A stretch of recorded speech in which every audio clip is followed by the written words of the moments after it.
At detoxification. Yesterday we looked at the role of genes in disease. We looked at the role of germs in disease. And with both genes and germs, we quickly saw that we can't blame them for our problems. They really only survive when the environment is right. But that's good news for us because it means we're not subject to our genes or subject to the germs. Last night we looked at cancer, and as you saw from the presentation, whoa, we could spend weeks on that one. And in every case, it can be slightly different. The threads that are coming together can be slightly different.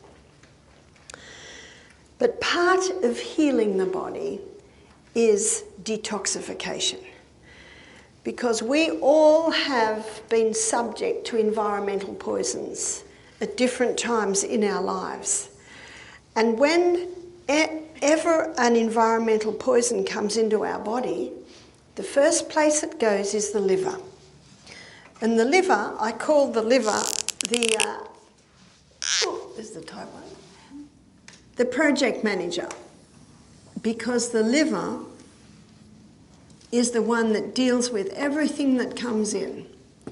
So if an environmental poison comes in, it goes straight to the liver, as everything does. You see, on a job site, the project manager, he's orchestrating it. So if the plumbers come in, they go to the project manager. If the plasterers come in, they go to the project manager. So the project manager is orchestrating the job site. So we look at the job site being the human body. So environmental poisons come in, and the liver has a look at some of them and says, we can process that and eliminate it, but this one's nasty. We've got to wrap it up in fat and store it. And so this is often what happens when environmental poisons come in. They're locked up in the fat cells. It's almost like it's a little compartment that it's sort of holding it there so it's not going to poison us. We had a man attend our program who was a Vietnam veteran. And unfortunately, in the Vietnam War, it was probably the first time chemical warfare was used. So a lot of the veterans from the Vietnam War have a lot of poisons in their body. And this man was a little overweight, and he said to me, my doctor said, don't lose weight. So why did his doctor say that? Because as those fat stores get broken down, what are they going to release? They're going to start releasing those nasty environmental poisons. We're going to be looking at that process today. So everything that goes into the body first goes to the liver, and then the liver determines where it goes. We're going to now look at what happens with food. We're going to look at this in more detail tomorrow with diabetes. But carbohydrates have become a huge part of people's diet today. And I want to show you what they break down to, and I want to show you what the liver does with that as the project manager. So what would be your carbohydrates? Bread, that's a high carbohydrate. Cereal is another high carbohydrate. Pasta, yep. What you call French fries, we also call chips. So chips are like French fries, and chips are also the thin, crispy that you buy. Rice, that's right. And pizza, that's another one that's become popular. Yes, potatoes. And we could do a whole list, but we're just going to put cakes, etc. So cakes, etc. takes into consideration pretzels, biscuits, you call them cookies, we call them biscuits, croissants, donuts, there's a whole lot there. Rice is, yes, another carbohydrate, and sugar, that's a pure carbohydrate. In the gastrointestinal tract, these foods all break down to a singular structure called glucose. Now, while I'm talking about the liver, I'd like to stop for a moment and talk about fatty liver. Fatty liver has been quite common with usually alcoholics, and that's not a surprising because the huge amount of glucose they're taking. But when fruit breaks down, it breaks down in the liver, well, in the gastrointestinal tract to two singular structures, fructose and glucose. So fructose is a singular structure as glucose is. The fructose and the glucose go into the blood. I call M1, main highway, project manager, takes it from the portal veins straight to project manager. And it's in the liver that fructose is converted to glucose. And as glucose, then it's sent to the cell. So let's have another look at the cell. We've looked at the cell a few times. We'll be looking at quite a few times. You'll know it off by heart by the end of the week. And I'm sure when I first wrote this, you thought, what's she talking about? But you'll get it. So the glucose goes in and it goes through the 20-step pathway. We certainly looked at that when we were looking at cancer, and it gives us 2 units of energy. And the end result of that is the chemical form of glucose called pyruvate. And this chemical form of glucose, pyruvate, gets fed into the 8-step pathway. We looked at how it's called the powerhouse of the cell because it gives us 36 units of energy. And what makes the difference is oxygen. This pathway, no oxygen. So that's how the energy cycle in the cell runs. So when glucose and fructose both go to the liver converts the fructose to glucose and then sends it to the cell to go through the energy pathways.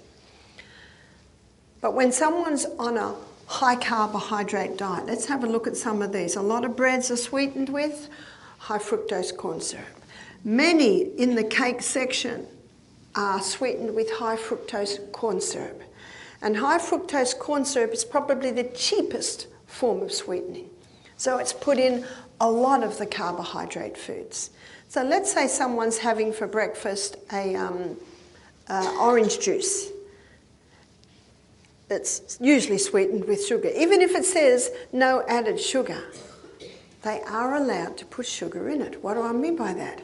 On a good year, when the rains come at the right time and the oranges are sweet, they don't have to put any sugar in it. But on a bad year, when they don't get the rains at the right time, the oranges aren't as sweet. By law, they can add sugar to bring it up to the sweetness of the good year and say no added sugar. It's sort of just a trick in wording. They'll say, well, there's no added sugar after we got it to the sweetening of the good year. So even when it says no added sugar, it's like they do this trick in their wording. It's like margarine. It says polyunsaturated fat. It's actually a saturated fat. Otherwise, when you open the jar of margarine, it'd be liquid. And if you say, well, but it's saturated, and they say, well, it was polyunsaturated before we saturated it. Can you see it's this, again, trick in wording? Remember last night we looked at the lies and the deception that can come through, and they'll say, well, it's not really a lie. Well, it's either black or it's white. And so let's say that someone's having the orange juice. Sugar breaks down to fructose and glucose. This is refined sugar. And of course there's quite a bit of fructose in the orange juice. So we're already getting a little bit of an overload of fructose there. Whereas if the person ate the orange, the fructose and the glucose are in quite a balanced amount, and the liver can quickly convert that little bit of fructose to glucose. But let's go back. They're having a glass of orange juice, then they have a croissant, and the croissant's been sweetened with high fructose corn syrup. And they have a cup of coffee, and they put sugar in that, more fructose and glucose, and they might have a slice of bread, and the bread's been sweetened with high fructose corn syrup, and they have a sweet jam, and the jam's got the fructose, being the fruit, and the sugar in it, which is more fruit. Can you see what's going on here? We're getting an overload of fructose. So instead of a little bit of fructose coming to the liver, a huge amount of fructose is coming to the liver, and the liver cannot convert it all to glucose. So then it just stores it on the liver as fat. There's your fatty liver. We're finding fatty liver in people today who don't drink alcohol. But you'll find when you look at the diet, it's a high carbohydrate diet. And people think, well, fruit juice, it's healthy. Well, unfortunately, a lot of it isn't, because a lot of it does have the sugar in it. And how many oranges does it take to get a glass of orange juice? It's actually quite an overload. That's why the best water to drink, the fluid that God gave to man to drink, is water. How clean would your body be if you washed it in fruit juice? How clean would your clothes be? So you do that analogy. So that's your fatty liver. How can you recover from fatty liver? It's very easy. Remember the sustain me principle? A is abstain. Stop the foods that are sweetened with the high fructose corn syrup. And you see people look at the label and say, high, fructose, oh, sounds like fruit. Corn, oh, corn's good. Can you see that wording? The person almost thinks it's good. It's like monosodium glutamate, called natural flavour enhancer. People read it and said, oh, natural, well, that's good. Flavour, oh, yeah, we like flavour. Yeah. Can you see the wording? Often the wording, there's little tricks in those wording. Because if you just say chemicals have sweetened this, oh, we're not going to touch that. So it's that trick in wording. So that's your fatty liver. To recover from fatty liver, get the carbohydrate levels right down, eliminate anything that's sweetened with high fructose corn syrup. Start drinking water, stop drinking fruit juice. And within a couple of weeks, fatty liver can be resolved. So a lady said to me, I was diagnosed with fatty liver 10 years ago. I said, oh, you probably don't have it now.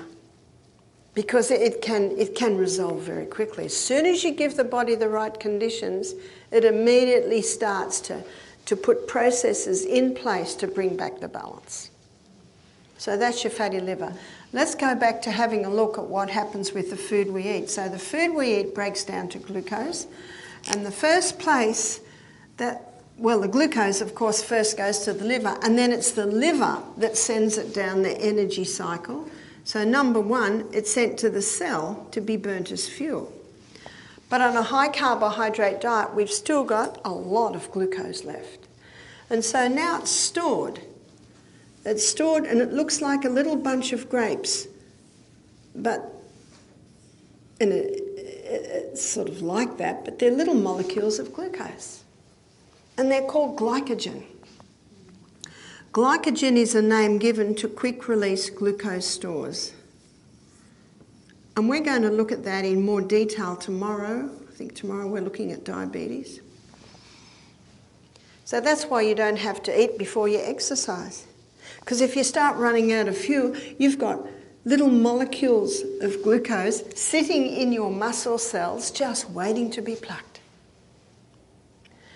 And it's almost like they're in a prison. They can only be used by the muscle cell. But the liver also stores some glycogen. It can only store so much. And the glycogen that is stored in the liver, that can be sent all over the body. So that's a good backup for brain. It's like when you're exercising and you're running out of fuel, your glycogen stores are released. What about the brain? Well, you've got them in the liver.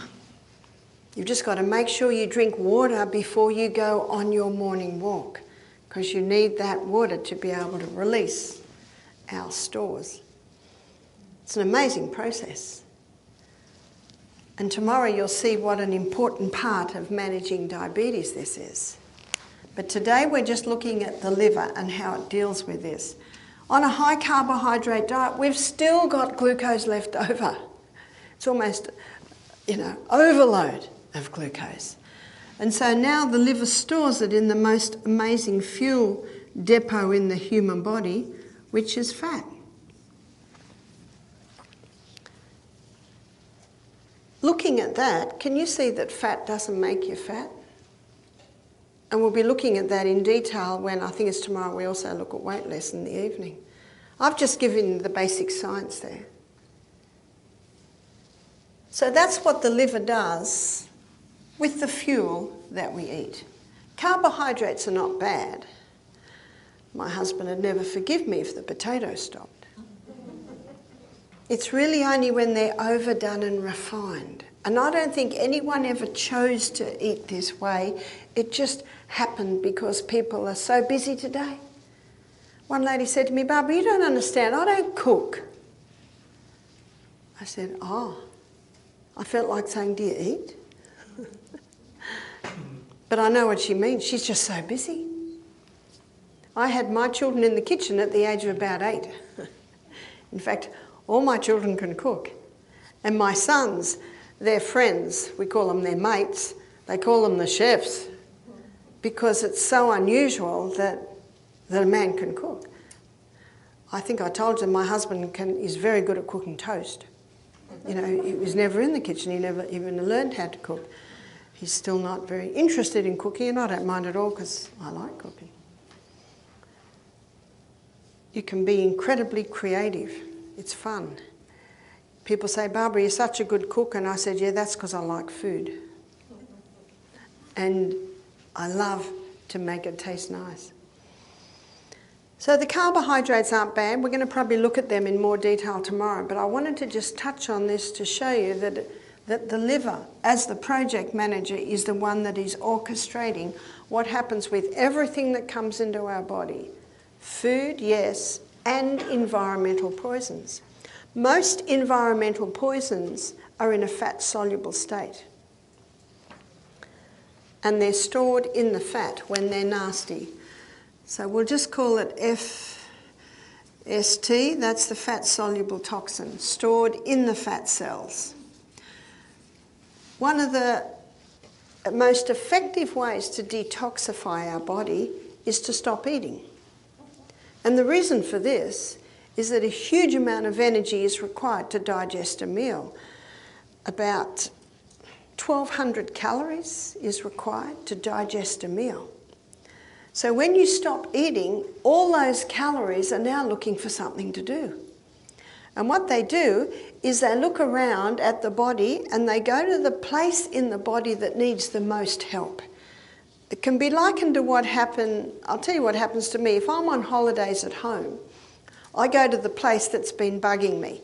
Every day I sweep the floor and wash the dishes and make the bed and wash the clothes. You know, you've got your maintenance, but over in the corner there's a pile of papers that's piling up. And I'm thinking I'll get to that. But it's not a priority. And then when I'm on holidays, I go, in fact, last holidays, I think I pulled my whole bookcase apart because I love reading. And sometimes you read a book and it's fantastic and some it's just okay. So the okay's got given away. That's what your body does when you fast. It's got this extra energy. But before it can cause any regeneration or restoration, it's got to clean the house. And so when I pulled all the books out of the bookcase, before I put the books back, what do? I clean my bookcase because a bit of dust gets built up. I might even be brave enough to pull the bookcase out and look behind it. That's what your body's doing when you're fasting. But before it can do any restoration or regeneration, it's got a clean house. And that's why a detox is often called a cleanse. You've probably heard it called that. So that's one reason why it's called a cleanse. The other reason is that even when you're having juices, you're not really getting enough fuel to run on. And so the body starts breaking down the fat stores. Because remember what that fat is. It's stored glucose.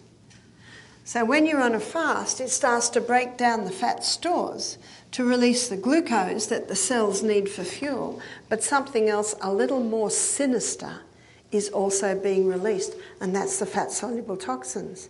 And that's why the Vietnam veteran's doctor said, don't lose weight.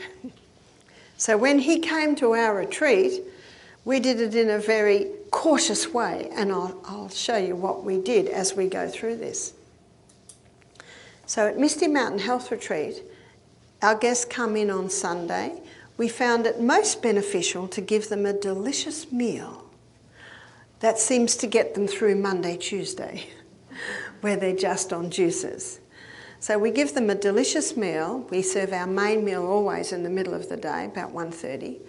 And then at night we give them a thin soup. This thin soup is a lot of vegetables, cooked in a lot of water for about 4 hours. It's like the old-fashioned stock. Remember the fuel stove, and Grandma used to have the saucepan on the side, and she got the carrots out of the garden and put the carrot tops and the onion skins and all of those sorts of things, and because there's a lot of minerals in them. And then that's used as a stock for maybe her soup or her stews. So that's what we do. We make almost a stock. And we have 5 ingredients in that stock. We put a couple of potatoes in. We don't peel them. Of course, we wash them. We put a few carrots in, and if they're from the garden, we put the carrot tops in as well. We put onion in, and we don't peel them. The only time we peel them is if it looks a little bit nasty. I don't like a bit of black on those onions. Don't want any mould in there. So potatoes, carrots, onions, and celery. And we use a lot of celery out of our garden. Please never throw the leaves away on the celery plant. We use a lot of our celery leaves. And I don't know if you've ever grown celery, but it almost looks like Italian parsley. I don't know what they do to that celery you buy, but it's a bit scary what they must pump it full of to have those thick stems. Our celery can have thick stems, but not quite as big. I find different types of celery, the stem can be a little thicker. So we put the leaves in, and so there's your 4 ingredients, and the 5th one is stinging nettle. There's a huge amount of minerals in the stinging nettle. You'll notice it's a very dark green plant, and that dark green indicates high minerals. And the stinging nettle roots, they go deeper than most plants, so they're able to gather different minerals from different levels of the earth. And we let that cook down for maybe 4 hours with a lot of water, cover it very, very well. Then we strain it. Now, one of the reasons, there's a few reasons why we give this to our guests at 6:30 at night, is that it's very high in minerals. We also put the Celtic salt in, so it actually tastes very nice. And in the afternoon, our guests do a steam sauna. In our next lecture, I'll show you why that's important when we look at the organs of elimination. And when you have a big sweat, yes, you're throwing off waste, but you're also throwing off minerals. If you ever tasted your perspiration, it's very salty. And so this broth is designed to replace minerals lost in the big sweat. But we'll define that a bit more in our next lecture. But we give our guests 5 juices a day. So the 5 juices a day are served at 8, 10, 12, 2, and 4. And predominantly, we serve a juice that is 80% carrot, 10% celery, and 10% apple. This is called the vegetarian's milk because you could just about subsist on this. In fact, I met a lady who fed that to her baby instead of milk. The baby had a skin disease. The baby could not handle the mother's milk. The baby couldn't handle any milk. And the naturopath said, as a last resort, try this. And the baby prospered on that. Every juice is a little different. This is predominantly the 8 o'clock juice. Another juice, we might add a bit of beet. Another juice, we might do 40 carrot, 40 cucumber. Another juice, we might put a bit of celery in. Oh, we've got celery. Ginger. So we do some variations. And the guests have 5 juices a day. One juice, so let's look at Monday. So on the Monday juice, at the 8, 12, and 4 juice, we serve a green barley supplement. And the green barley supplement has vitamin C and vitamin B. And we usually serve it with a bit of water and a bit of lemon. And on Monday, the 10 and 2 drink, we call it a PP, a protein powder. So the protein that we use is a pea protein. You can get some nice hemp proteins. You can get some organic soy protein powders. In a minute, when we go through the different stages of the liver detox, you will understand why we do that. Tuesday is a little different. This is the second day of juicing. On Tuesday, the 8, 12 and 4 juice have protein.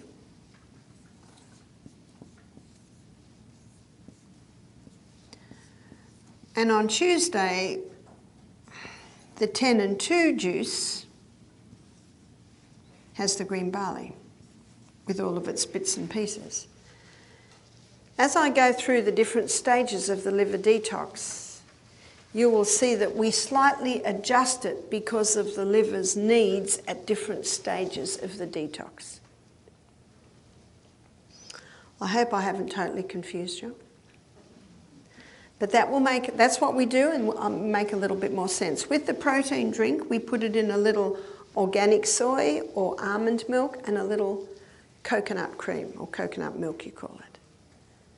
So with the juice, those 5 juices, we serve a 8-ounce juice.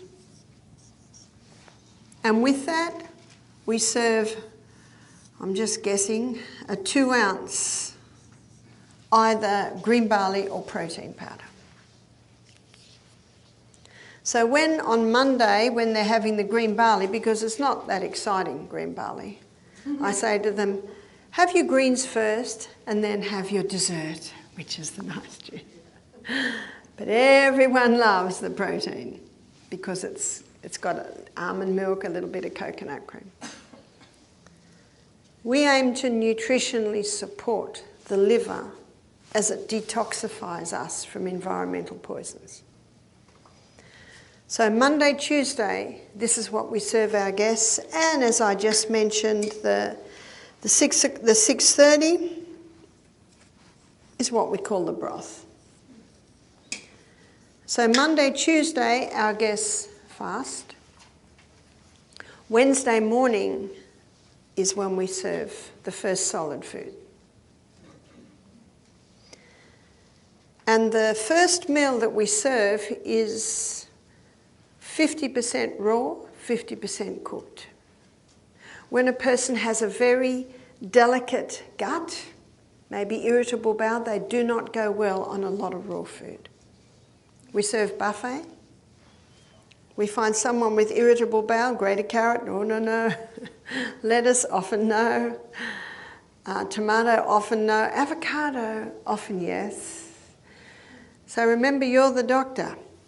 And what I say to guests is, they say, look, there's very little I can eat. So I say, what about this? What about this? What about this? Our mind and our stomach is very closely connected. You heard of the vagus nerve that connects it all? And I find that if I make a suggestion and the person says yes, you see their stomach and their mind are closely connected. And so when they like the sound of that's what we serve. Because you're the doctor. There's no absolutes here. What works for one does not work for the other. But we find predominantly most guests do well on this. One man said, and this man was, I'll give it to you in kilos. The man was 48 kilos, and I'm 48 kilos, so that's about 100 pounds. The lady was 38 kilos. So that gives you an idea of how thin they were. And they said, we can't fast. Please don't fast us. Now, we're not absolute rule at our health retreat. We make suggestions, and of course it's the person's choice. But most people come to us to have the fast.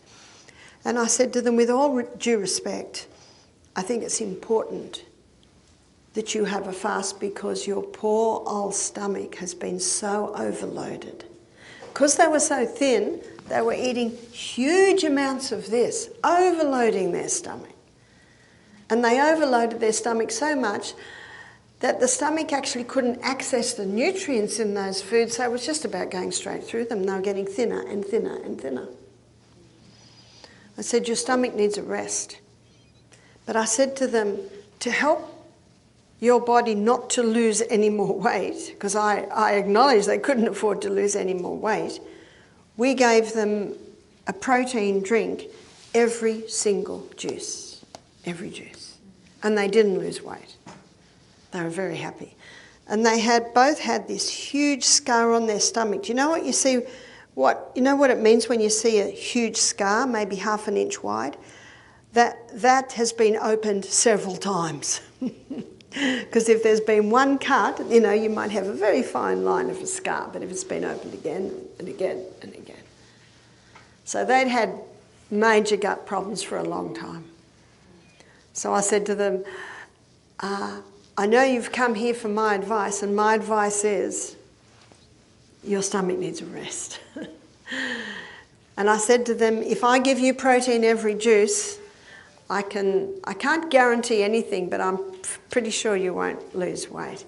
And even if you do lose a little, your stomach will now be working so well that you'll start to put on weight. So they agreed. I saw the man 2 years later, and I did not recognise him. He was 200 pound now, but it was muscle and he looked very good. He said, I just want to thank you for what you did, your advice. That stomach needed a break. So if someone's ever worried about losing weight on the fast, we just give them extra protein. So we had a lady do our program, loved it so much she came back with her husband, who was 45, and 3 sons, 18, I think 20, 22. And what do young boys those age want? Muscle. So they're a bit worried about the fast, so we not only gave them protein every juice, we gave them another protein drink 7:30 at night. They were happy and they did not lose weight. So you adjust. Some people say it's too much juice. I say it's fine, we'll give you 4 ounces. Some people say no, it's not enough juice. Oh, okay, we'll give you a little bit more. So you see, you're adjusting. You're adjusting per person. So that's the Monday, Tuesday juicing program. I say to our guests, you could not eat in a day what we put in the juices. It's a huge amount of nourishment in those juices. But what we want to bypass is digestion. And we want to bypass digestion so that all that energy goes to cleaning house, goes to restoration, regeneration. So our guests have a meal Sunday. And so by the evening, when probably usually some solid food will come, the body starts realising there's no food coming, and so even Sunday night, the body can start breaking down those fat stores.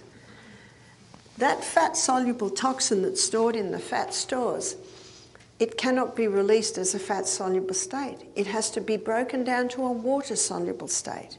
And so the liver does this in 3 phases.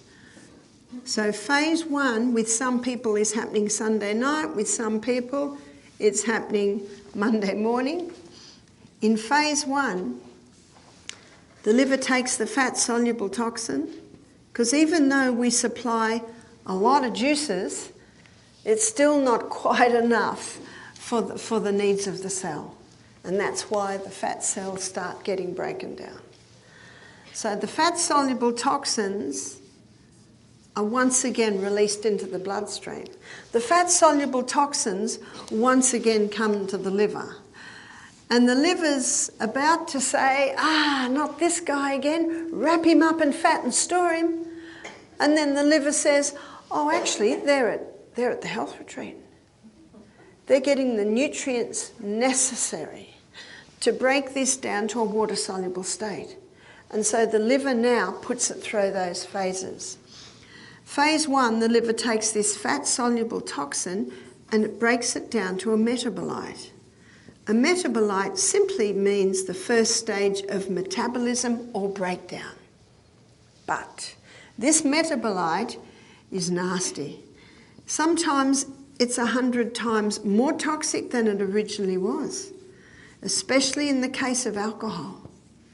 sometimes it starts releasing a lot of free radicals. What are free radicals? Free radicals are atoms with an electron short. So with an atom, you need to have equal electrons on the outside that are spinning around to neutrons.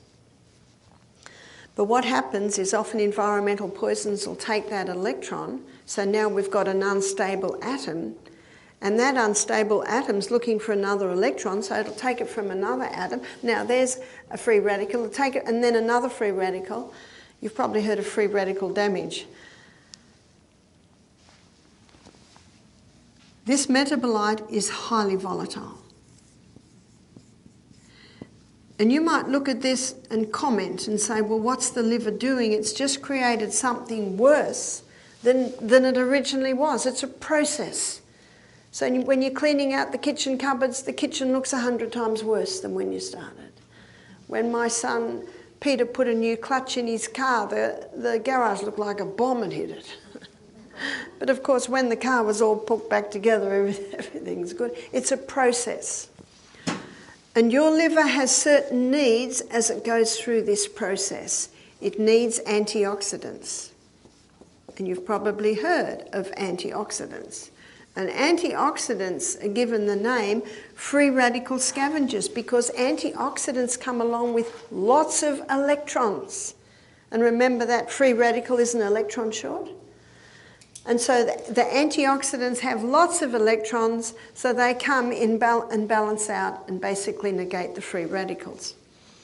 The most potent antioxidants are beta-carotene, and beta-carotene is found in your green and your orange-coloured vegetables.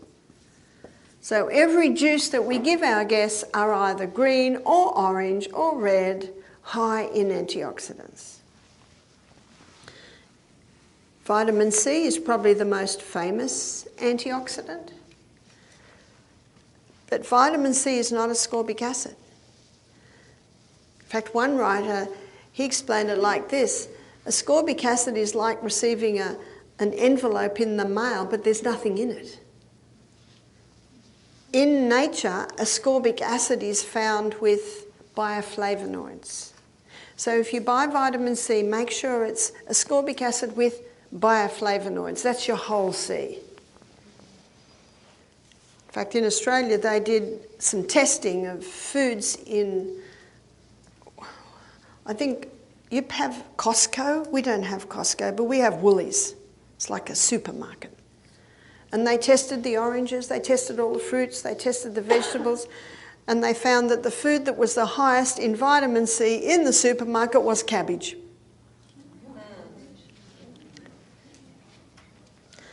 And unfortunately, a lot of the oranges were quite low. For oranges to be high, they have to be picked early in the morning with a tree that has received peak nourishment because of the microbes in the soil. I know when my son William was landscaping, that was his first apprenticeship. And we put him into that apprenticeship at the age of 15. In Australia, you can go into apprenticeships quite early. And he used to do landscaping and maintenance on many gardens, and it was in a very wealthy area. And one day, this lady came out and said, "William, take those orange things off the lawn. They're messy." They were oranges. So William got all the oranges. They would have been very nice oranges. I wonder if that lady buys orange juice. And he said to me, "Oh, they're amazing oranges." So those oranges would have been high in vitamin C. In fact, of the fruits, they found that kiwi fruit was higher in vitamin C than even the oranges. Again, much depends on how they're grown, how early they're picked. Sometimes they're stored for a long time, sometimes they're gassed to slow down the ripening, so all of this happens, which is why in many cases, our foods today don't have the nutrients that our bodies need. The third most famous antioxidant is vitamin E, and vitamin E is a fat-soluble vitamin. So your fat-soluble vitamins are A, D, E and K. And our guests are getting their vitamin E in their protein drink when we do it with almond milk and coconut milk. So there's vitamin E in there. It's a fat-soluble vitamin. So that's what the liver needs in phase 1. Take your mind back to the program that we give our guests on Monday. We give them 3 green barleys with vitamin C added, and all their juices are high in beta-carotene. So you see that we're nutritionally supporting the liver as it goes through phase 1. I'm going to put these 2 sideways because they're not antioxidants, but the liver still needs these at this stage. Minerals, and all of those juices are high in minerals, especially the green barley, and your B vitamins, which we add to the green barley drink. Within 36 hours of beginning a detox program, phase 2 kicks in.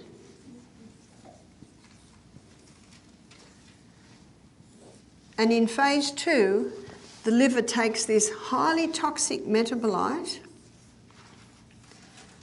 and it joins it together with amino acids. So the union of this highly toxic metabolite and the amino acids, it's like a joining together. Amino acids and the toxic metabolite, and this produces the water-soluble state. Now, do you remember what I said earlier? The liver cannot release out of the body the environmental poison in a fat-soluble state. It needs to be in a water-soluble state. So the 2 stages are the first breakdown and then the joining together of the amino acids with the toxic metabolite. Ha! This explains why we give 2 protein drinks on Monday, but on Tuesday, when our guests are going into phase 2, we serve 3 protein drinks. So we're supplying the amino acids, but we are bypassing digestion. Digestion takes maybe 10 minutes. It's very, very brief. And the pea protein that we buy has had enzymic effect on it so that it's pre-digested. One guest said, "Who digested it?" It's like milk being converted to yogurt. It's a pre-digested. The sourdough bread, that culturing process breaks down. So those enzymes can break the food down, so it's basically in a pre-digested state. Because we want to bypass digestion. Because we want the body to go into a cleaning with detoxification. Phase 3 happens in conjunction with phase 2. In phase 3, the liver takes the water-soluble state and it releases it out via your sweat glands. It releases it out via your colon. And it releases it out via your kidneys in the urine. And after the break, we're going to go into detail those organs and how they release out the waste. It's one thing to break down these environmental poisons to a water-soluble state, but the next stage is just as important, which is giving the organs of elimination the right conditions so that it can be eliminated efficiently and effectively. This information has only been known since the early 2000s, and it explains so much, but it also shows why it is unwise and unsafe to do a water fast. Because especially if someone has environmental poisons, quite a few stored up in their fat cells, and we find it in the farmer who's been using a lot of chemicals. We find it in the hairdresser who's been using a lot of chemicals. We find it in the cleaner who's been cleaning with a lot of chemicals. We even find it with some housewives who who are using chemicals in their home. We had a pest control guy do our program, and I said to him, is it true that women can buy in the supermarket chemicals that you're not even allowed to use? He said, that's right. So we've got to go to the white vinegars, we've got to go over to the sodium bicarbonate. It's so cheap.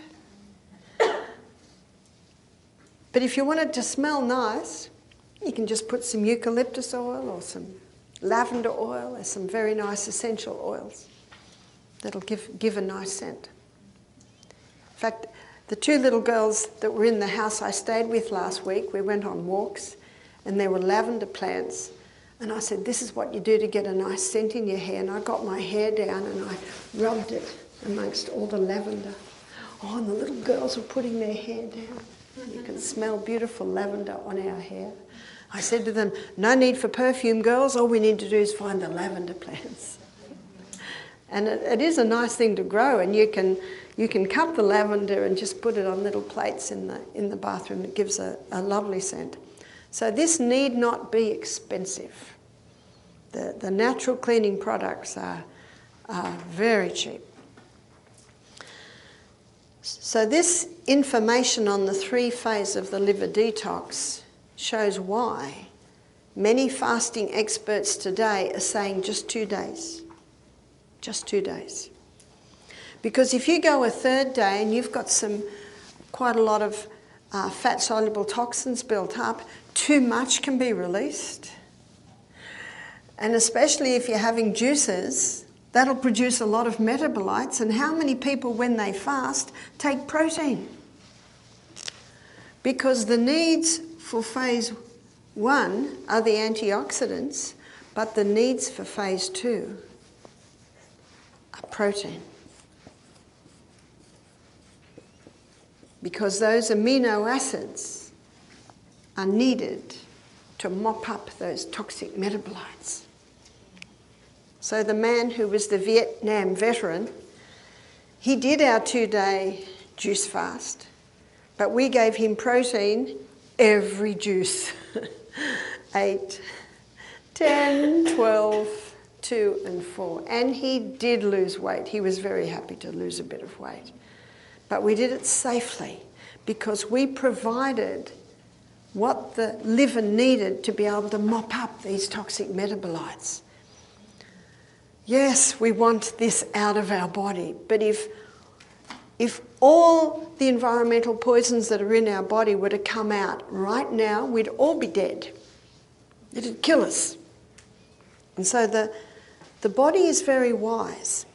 There is an intelligence in the body that God put it there. And that intelligence on how to deal with these environmental poisons, on how to let them go in a safe way, the body will do that when it's given the right conditions. And so little by little by little, it will let them go. One lady said to me, when she started living right, when she started giving her body the conditions that it needs for healing, she said she would go to the bathroom and she said it smelt like chemicals. She didn't worry because you know what she thought? I'm glad it's out. She said she experienced that for 3 years before the chemical smell got less and less. You see what the body does? It just lets it out little by little by little. And that chemical exposure can come in so many ways. And unfortunately, in ways sometimes we don't anticipate. My grandson, Seth, he's married now. He's been married, I think, 18 months. And he came into my daughter's house one day and she could barely stand the smell. She said, "What have you washed your clothes in?" And he said, "Oh, I got this lovely fabric softener, Mum." Ugh. She said, "I'm going to give you a change of clothes and I'm going to wash those clothes in water and get that bad smell out." And a lot of people put fabric softener in to make the towel soft. Well, in the next lecture, I'm going to show you how our skin needs exfoliation. I know my son Peter, the harder than the rougher the towel, the more he likes it. Well, it doesn't have to be like sandpaper. But if you put your clothes out on a windy day, I used to love it we call diapers nappies. I guess we English rules, so we've got a lot of English terms. And I just loved it when it was a really windy day, because when I got the nappies in, they were so soft. And I guess dryers do that. But you know, I've never owned a dryer. Never owned one. We just hang our clothes on the clothesline. What do you do when it's raining? I just hang it under the veranda. And if it's winter and it's cold, at the end of the day I bring it in and hang it round the fire. And one lady said to me in Alabama, she said, "Oh, my grandmother did that. That's what they used to do in the olden days." And where my daughter lives in Wisconsin, of course they're 6 months under snow, there's a lot of Amish, and the Amish hang all their clothes on the clothesline when there's 6 foot of snow outside. And what happens is the clothes freeze, and what they do is at the end of the day they get the clothes and they flick them, and the frozen water all falls off and they're 3/4 dry. I guess that's what they did, you know, before dryers came along. And then they hang them round their fires. I went with my daughter into an Amish house one winter, because they let my daughter in because she helps them with massage and things like that. And she's got to know them. And the houses are as warm as toast. I guess they warm their houses the way our ancestors did, you know, a couple of 100 years ago, with wood stoves. And that's how they dry them.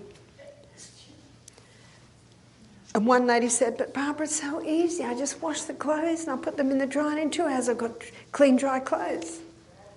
I recognise that it is easy. But remember, the sun purifies. The sun cleanses. So if at all possible, clothesline. In fact, if someone sells clotheslines here in Lincoln, they're going to love me, aren't they? They're going to boost.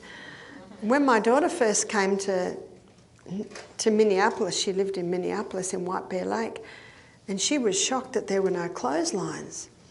So she tried to inquire why people don't have clotheslines, and one lady said, "Well, the neighbours will see your underwear." Anyway, she laughed at that. Don't we all wear that?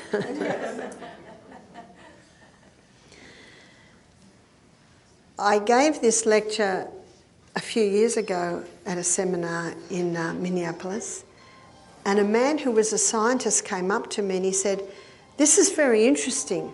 He said, "But this is not for your lay people, this is for your academics."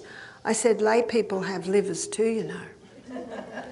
I believe that this is vital information, and it also supports what we looked at yesterday or last night at the 3 essential food groups. Do you remember the 3 essential food groups? It confirms why they're essential. Fibre is an essential food group. And fibre is found mostly in your vegetables and your fruits. There's where all your antioxidants are found. Protein. We need more protein today than any generation that ever lived on the planet, because we are dealing with more fat-soluble toxins than any generation that ever lived on the planet. If you went to a shop 100 years ago, the fabric was made out of cotton, is that right? Or wool.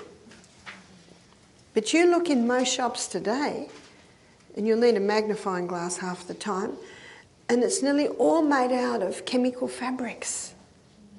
So in the next lecture, when we look at skin, I'll show you the effect of this. So we are exposed to more environmental poisons than ever, and we need more protein. Can you see why? Because we need the amino acids to mop up those toxic metabolites. I thank God that He's given us a liver that in 2023 we can detoxify effectively and safely from those environmental poisons. And the best proteins are found in your plant proteins. Your plant proteins, it's very clean burning fuel in your plant proteins. You've just got to make sure you soak or pressure cook or slow cook and rinse very, very well those legumes and have some nuts and seeds every meal. My suggestion is have legumes every day, I do, and have nuts and seeds every meal. And fat. And the best fats are found in your nuts, your seeds, your avocados, and also a little bit through your olive oil and coconut oil. So these three essential food groups help the liver. They nutritionally support the liver to be able to effectively detoxify us from these fat-soluble toxins and to deal with these metabolites which are part of the first breakdown. Can you imagine if a person has lots of juices but doesn't supply the amino acids? They can be sicker after their fast or their detox than before. So we need that protein. And on this high carbohydrate diet that many are having, often they're deficient in fibre, protein and fat. They're overdoing the non-essential and missing out on the three essentials. Another reason why people are sick. And again, in every case, it can be slightly different. So what does phase 3 need? Phase 3 of the liver detox needs fat. Why fat? Because it keeps the cells supple. 50% of the membrane around every cell is fat. How do we supply the fat? In the protein drink. We put a little almond milk and a little coconut milk. So the body, the liver specifically, is being nutritionally supported. If a person goes on a detox and they only do water, some people can get away with it if they don't have a lot of fat-soluble toxins built up in their body. That's about the only way they can get away with it. But if a person goes on a water fast for a couple of days and there's quite a few fat-soluble toxins built up and they don't supply the amino acids, the liver starts to break down to supply the amino acids. So within 48 hours of starting a detox program, they can suffer 25% liver function loss. Eee. The good news is that the liver is a recoverable organ. That's why they can do a liver transplant with just a small piece of liver. So that's the good news. And by looking at this, you can see why God made it that way. And cancer cannot get a hold on the body if the liver is working in peak performance. So before we have a break, just let me go over a few liver herbs. You've heard the old saying, sweet to the mouth, bitter to the stomach. This is sweet to the mouth, bitter to the liver. Bitter to the mouth, sweet to the liver. So here are your bitter liver herbs. Dandelion. Dandelion as a flower, as a leaf, as a root. St. Mary's thistle, I think you call it milk thistle. Very bitter herb. There's another bitter herb called gentian. It's a root, you'd buy that as a root. And the milk thistle, that's usually the seed. And there's a sweet bitter called ginger. And there's another sweet bitter called the humble lemon. Lemon is acid where it should be. Where's that, students? Stomach. And alkaline where it should be, which is in the tissues. These three are such bitter herbs that a lot of people find it easy to take it as a supplement in a capsule or tablet. And if anyone has any liver problems, the liver herbs are important because those herbs can revive and restore the liver. That's the good news. Anyone that's had hepatitis or has hepatitis, they should go on the liver herbs. And at the same time, to help the liver greatly reduce their exposure to environmental poisons, because it's the liver that suffers. The more chemicals that come in, the more load it puts on the liver. Yes? Can you just eat straight dandelion? Can you eat straight dandelion? You can. It's pretty bitter. Yep, yep, yep. You want to get it without herbicides. Yeah, we don't want any dog droppings or herbicides on them. But when I was walking the hills in Germany last week, they're just everywhere. I saw dandelion leaves this big in that underneath the forest. Very nice. We're going to have a break now. And we're going to come back at 10:30. And when we come back, we're going to look at detail in the organs of elimination.